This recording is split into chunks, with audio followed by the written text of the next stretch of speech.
Protein റിച്ചാണ് നമ്മുടെ ഈ അമരപ്പയർ എന്ന് പറയുന്നത്. അപ്പോൾ ഈ അമരപ്പയർ സാധാരണ നമ്മൾ എല്ലാ സമയത്തും കൃഷി ചെയ്താൽ അങ്ങനെ ഒത്തിരി ഉണ്ടായി കാണാറില്ല. കാരണം പറഞ്ഞാൽ തണുപ്പ് സമയത്താണ് ഈ അമരപ്പയർ, ചതുരപ്പയർ അങ്ങനെയുള്ള പയറുകളൊക്കെ ഉണ്ടാവുക. നമ്മുടെ ശീതകാല പച്ചക്കറിയിൽ പെട്ടതാണ് അമരപ്പയറും. മറ്റു സമയങ്ങളിൽ വളരെ കുറച്ചേ ഉണ്ടാവുള്ളൂ. അപ്പോൾ അതിപ്പോൾ നമുക്ക് നന്നായിട്ട് മഞ്ഞൊക്കെ ഉള്ളത് കൊണ്ട് ഇത് കണ്ടോ, നന്നായിട്ട് പൂക്കളൊക്കെ ഉണ്ടായി വരുന്നുണ്ട്. നല്ല രീതിയിൽ പൂക്കൾ കൊലകുത്തി ഉണ്ടായി വരുന്നുണ്ട്. ഇത് കണ്ടോ, നിറച്ച് പൂക്കൾ ഉണ്ടാവുന്നുണ്ട്.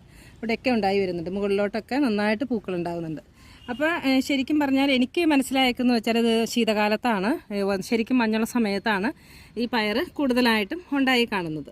അപ്പോൾ ഇത് വളർത്താനായിട്ട് നമ്മൾ സാധാരണ കോളിഫ്ലവർ, ക്യാബേജ് ഒക്കെ നടുന്നത് നമ്മൾ നവംബർ മാസത്തിന് മുമ്പായിട്ട്, ഓഗസ്റ്റ്, സെപ്റ്റംബർ, ഒക്ടോബർ, നവംബർ സമയങ്ങളിൽ, ശരിക്കും ഒക്ടോബർ, നവംബർ സമയങ്ങളിൽ നട്ട് കഴിഞ്ഞാൽ സാധാരണ നമുക്ക് മഞ്ഞ് വരുന്നത് ഡിസംബർ മാസങ്ങളിലൊക്കെയാണല്ലോ.